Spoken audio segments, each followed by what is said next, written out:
كان يا مكان يا سادة يا كرام، ما يحلى الكلام إلا بذكر النبي عليه الصلاة والسلام. كان يا مكان مثالي في العصر والأوان، كان هناك مملكة بيحكمها ملك وزوجته الملكة، لكن الملكة كانت قوية وكانت بتختار بنفسها كل شيء في المملكة.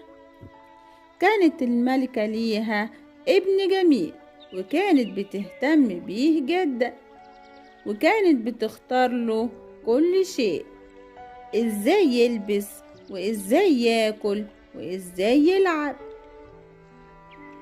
وازاي يتعلم، لحد ما كبر الأمير وأصبح شاب في سن الزواج.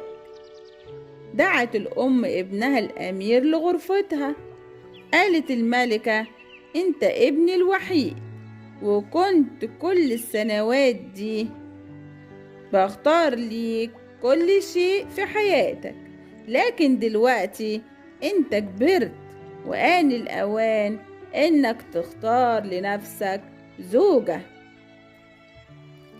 لكن لازم تختار أميرة تناسبك. والأميرة مش بس بنت ملك، لكن لازم تكون أنيقة وتعرف تختار لبسها وتكون بتعرف تتكلم، والأهم من ده لازم يكون صوتها جميل. ادت الملكة للأمير عناوين قصور الملوك في البلدات المجاورة. فضل الأمير يزور القصور يدور على أميرة يتجوزها.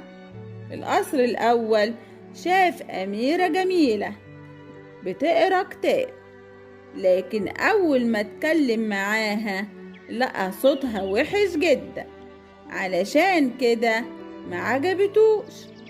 كمل الأمير رحلته للمملكة التانية وتعرف على الملك. فرح الملك بيه وعرفه على بنته، لكن الأمير اتصدم لما شاف الأميرة ولقاها تخينة جدا. غادر الأمير ورجع لمملكته وقال لوالدته إنه ملقاش العروسة المناسبة. وفي يوم من الأيام وهو قاعد في بلكونة القصر شاف بنت بتقرب من القصر. نزل الأمير واستقبل البنت. بص الأمير للبنت وشاف إنها في غاية الجمال والرقة. سألها الأمير: انت مين؟ قالت بصوت رقيق وجميل: أنا أميرة، كنت مسافرة لكن المطر منعني إني أكمل رحلتي. وطلبت من الأمير إنه يسمح لها إنها تبيت في القصر لحد ما المطر يهدى.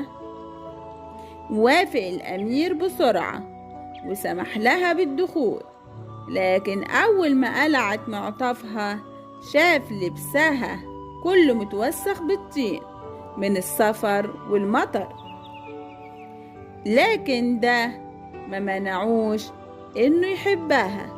راح لوالدته وحكى لها عن البنت الجميلة وإنه وقع اختياره عليها علشان تبقى زوجة ليه.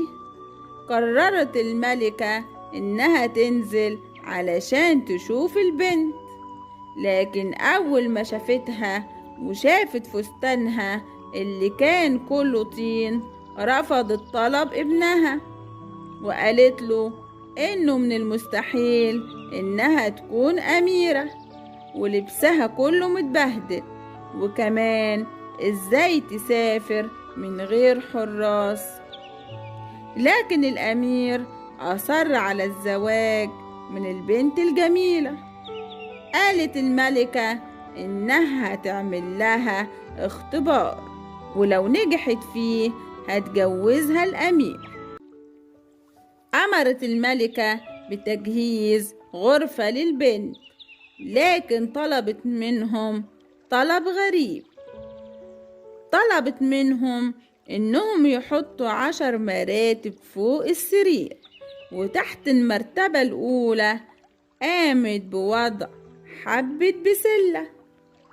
راحت البنت للغرفة علشان تستريح، لكنها لقت السرير عالي جدا.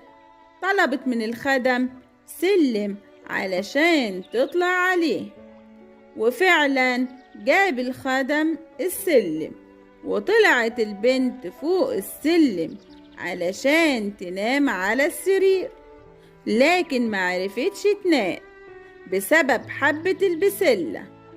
وفي الصباح راحت الخدامة للبنت الجميلة وسألتها عن حالها. قالت البنت إنها معرفتش تنام لأن الفرش كان زي الصخرة. راحت الخدامة للملكة وقالت لها الكلام اللي قالته البنت.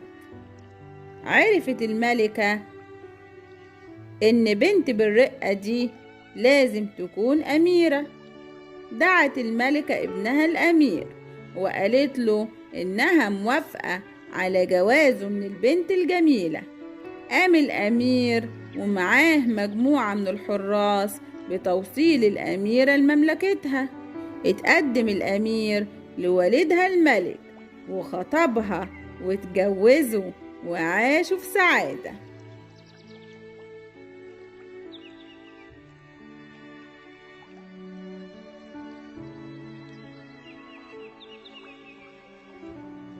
وبكده خلصت قصتنا. مع السلامة في يوم جديد وقصة جديدة إن شاء الله.